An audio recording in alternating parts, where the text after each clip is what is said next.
The light that neon gives off is a very warm and inviting light. It's beautiful to the eyes.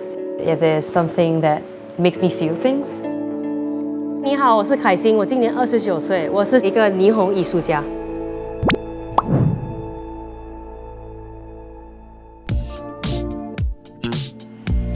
The process of neon is broken down to a few different parts.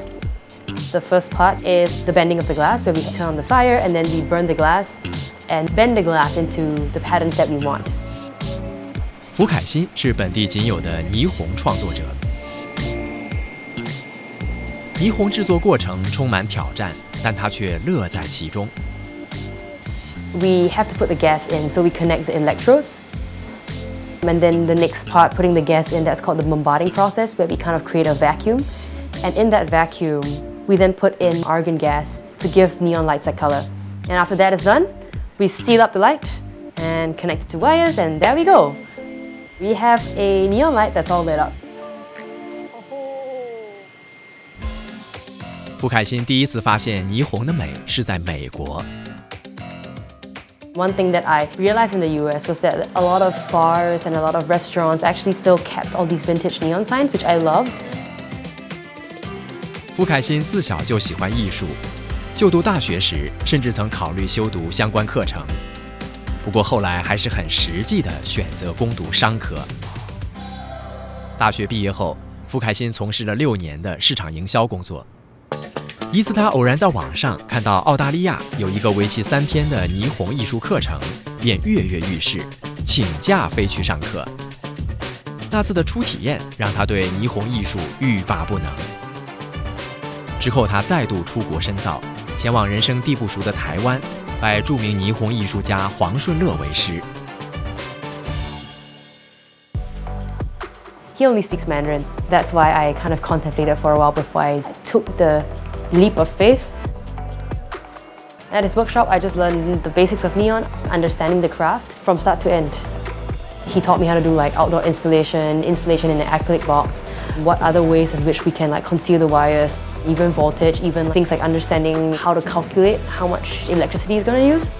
I think for me, being there and learning the craft in itself was just the greatest enjoyment and excitement that I had. 福凯欣从台湾回来后，毅然辞去工作，全心投入霓虹创作。义安理工学院里的一家餐饮店是福凯欣的第1位客户。悬挂在店门口的霓虹招牌，就是福凯欣下海后的第1个作品。This is one of my first commission works in Singapore. When they first approached me for this project, I was really excited because I love fries and I love potato corner. And so this was the final outcome after multiple drafts. 福凯欣入行不过1年多，为了让更多人认识霓虹艺术，他不时利用社交媒体进行宣传。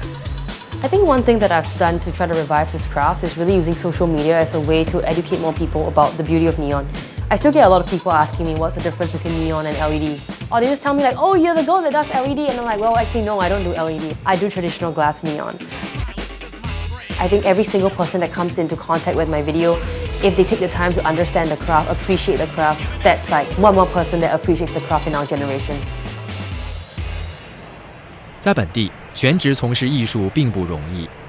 福凯欣同样面对了不少挑战，尤其他专攻霓虹艺术，似乎难上加难。I think one of the challenges that I had trying to start up in Singapore was number one, finding a space to do this craft.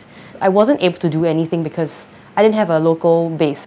The second is finding the right equipment to do this craft because this craft requires specific equipment. So like certain fires, if you don't have it locally, you have to bring it in.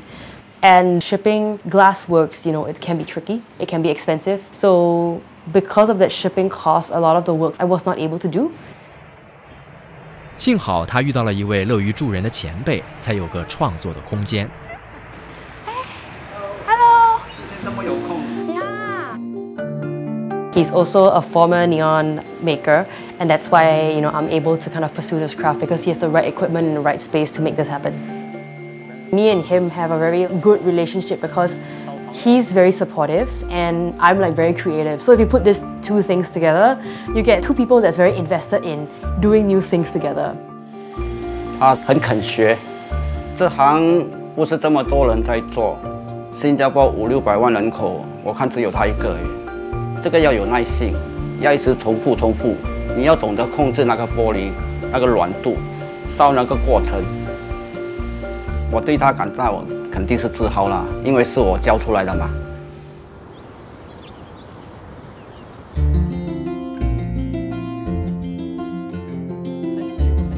从事艺术工作后，傅凯欣经常跟海内外的艺术工作者进行交流，拓展人脉。说你就对去前面，本来要比刚才更大力。第一次看到他，我以为他是一个 fashion designer， 但是他跟我讲他是做 neon light 的，那我就讲哈，你也玩火啊？那从交谈中，我就开始发觉这年轻人很有耐力。We typically end up sharing our knowledge about our own crafts or sharing our own take on certain creative things. And sometimes we do brainstorm about like what potential collaborations can happen in the future.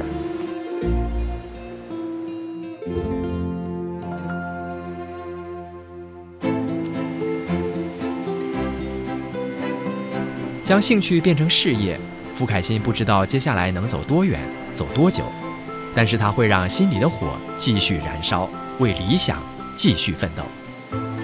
My parents were very supportive of me going to try something new. I think they fundamentally always tell me that in life, you should always do things that you enjoy. You should always be looking for things that make you happy. I still feel the same excitement to Neon today, and that makes me happy. I think even maybe after 5 years, 10 years of doing this craft, there will still be things I can learn about the craft or experiment with the craft. Hopefully in the future, I'll be able to also explore other materials to be able to express what I want to share with the world.